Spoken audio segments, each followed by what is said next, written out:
Pouvez-vous nous faire une mise en contexte de la situation de votre client? Oui, donc, mon client est né dans les années 40. Sa mère, à l'époque, est allée dans une maison de fille-mère pour le mettre au monde et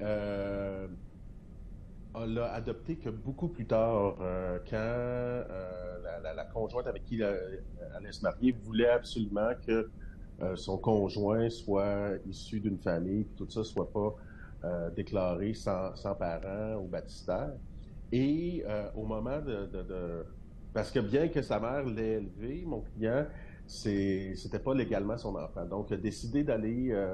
sa mère, qui était une Obomsawin, une Robert Obomsawin, a décidé de se faire adopter par sa mère, qui, elle, entre-temps, avait marié un monsieur Grenier, qui n'était pas le père de mon client. Et ainsi, par la force des choses, il a dû prendre le nom de Grenier, même s'il n'y avait aucun lien, que ce soit biologique ou que M. Grenier n'ait pas pris soin de lui dans le temps. Il a dû prendre le nom de Grenier, justement, pour se conformer aux lois de l'époque en 1950. Par la suite, dans une démarche personnelle de vouloir retrouver ses racines abénaquises, mon client a fait la demande pour, premièrement, avoir son statut. Donc, ce qu'il a pu faire avec la communauté d'Odanak, donc monsieur a pu reprendre son statut selon la loi sur les Indiens. Et plus tard, dans cette démarche-là de se replonger dans ses racines, puis se retrouver, puis donner quelque chose à ses enfants, à ses filles aussi, il a fait en 1996 deux demandes de changement de nom pour retrouver le nom Obomsawin qu'il avait à la naissance. Puis, qu'est-ce qu'il a dû prouver? Quelle preuve est-ce qu'il a amené? Parce qu'il y a eu 3 tentatives là, de faire ce changement-là. Ça a été ça a été difficile. On fait parvenir des preuves comme quoi il y a des préjudices par rapport au fait de ne pas avoir ses racines, un lien avec son identité. On fait valoir que ça fait longtemps que monsieur porte déjà usuellement le nom d'Obomsawin. Ce sont des éléments de preuve qui sont importants. Mais encore là, on nous dit que c'est pas assez. Donc, on se remet à la tâche. On a fait faire, M. Obomsawin remercie beaucoup le Conseil des Abénaquis d'Odanak, une résolution d'appui de la part du Conseil, une lettre du chef. On est allé faire une recherche jurisprudentielle aussi pour montrer qu'on avait déterminé que pour des personnes comme un Arménien ou une personne qui venait d'Afrique, de pouvoir avoir le nom qui était écrit de la façon du colonisateur ou du peuple qu'ils avaient opprimé, dans le cas arménien, c'était un préjudice moral. Donc, on a fait le lien que ça devrait être vu un peu de la même chose pour les Autochtones. Donc, utiliser les exemples pour les communautés ethno-culturelles, on devait les transposer à la réalité d'ici. Et on a fait faire une déclaration à M. Obomsawin expliquant justement tous ces motifs-là, expliquant aussi que c'est pour un gouvernement qui se dit vouloir entamer un processus de réconciliation, avoir à retrouver son nom ancestral ne devrait pas être quelque chose d'aussi compliqué. Donc, après toutes ces démarches-là, on a eu finalement, au mois de juillet, la confirmation que le directeur de l'État civil, par une décision administrative, avait décidé d'accepter le changement de nom. Cependant, ces filles à mon client s'appellent toujours Grenier.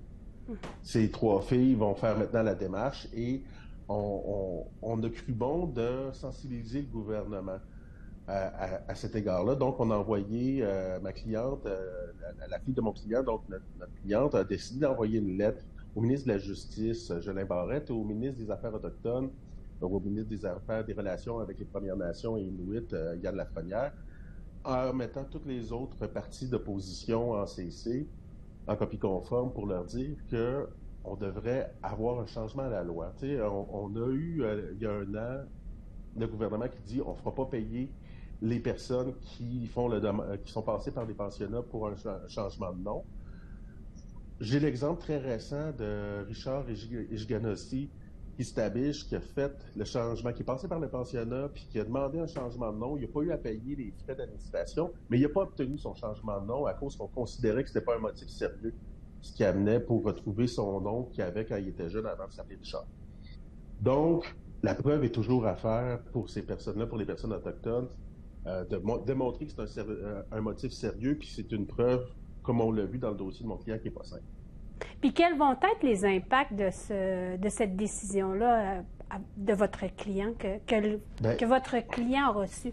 Mon client a décidé de rendre publique cette nouvelle-là pour encourager les personnes autochtones, les membres des Premières Nations, les Inuits, à faire ces demandes-là, puis à se battre pour leur reconnaissance de leurs droits à cet égard. Donc, on espère que ça va encourager les gens à vouloir, qui veulent retrouver leur nom ancestral, à faire les démarches, même si c'est compliqué, même si c'est pas simple.